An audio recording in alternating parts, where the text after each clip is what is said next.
satu pihak ada yang masih kaya, begitu juga sebaliknya. Kembali lagi, ya kalau misalkan katakanlah sudah dilakukan mediasi dan mediasi itu tidak ketemu solusi yang baik, tentunya kan mau nggak mau deadlock, dan kemudian masuklah ke sidang pokok perkara. Yang pasti di sini si penggugat ini harus bisa membuktikan apa yang menjadi dalil gugatannya. Ya namanya alasan bercerai itu kan banyak ya, mungkin karena masalah ekonomi, mungkin karena masalah ada orang ketiga dan lain-lain, dan semua itu ya mau nggak mau harus buktikan oleh si penggugat. Ya, nanti kan tinggal pertimbangan hakim ya, karena di dalam putusan itu kan tentunya hakim melihat apa yang menjadi fakta dan bukti, apa yang menjadi bukti yang disajikan oleh penggugat ataupun tergugat. Nah, nanti disitulah jadi pertimbangan hakim, apakah kira-kira dikabulkan atau tidak, ya, itu kan nanti tinggal hakim pertimbangannya dalam memutus perkara.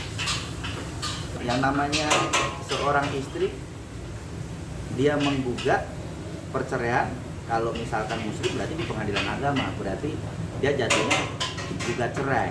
Kalau misalkan si suami berarti ya gugat talak.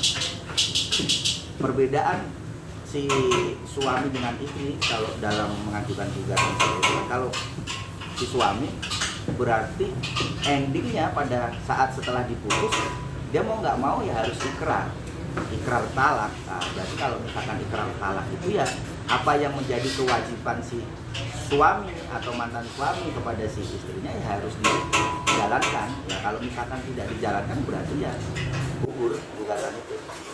Karena kalau di dalam gugatan perceraian itu kan si penggugat bisa saja memasukkan terkait masalah hak asuh anak.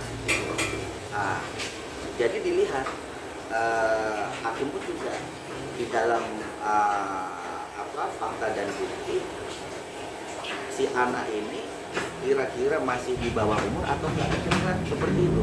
Kalau misalkan diketahui bahwa si anak, katakanlah dalam hal ini permasalahan si Ria Ricis dengan suaminya, dia memiliki anak di bawah umur, ya kalau dalam aturannya yang menjadi kewajiban si ibunya dalam mengasuh anaknya. Tapi kalau sudah tumbuh dewasa atau di atas 12 tahun, berarti disitulah si anak disuruh memilih mau ikut si bapak atau si ibu. Kembali lagi ke pilihan anak jatuh di mana. Yang tadi saya bilang kalau misalkan di pengadilan ini dia kan hanya memfasilitasi. Jadi sebelum masuk ke pokok perkara maka ada agenda mediasi. Mediasi itu ditengah-tengahi oleh hakim mediator. Tujuannya untuk apa? Agar si suami dan istri ini dia bisa diselesaikan secara baik-baik, dirujukkan gitu loh. Nah, jadi nggak sampai ke masuk ke pokok perkara. Tapi kalau misalkan sudah dilakukan mediasi dan hasilnya tidak ada solusi buat si pasangan tersebut, mau nggak mau itu deadlock, dan besoknya tinggal diagendakan masuk ke pokok perkara dalam persidangan itu.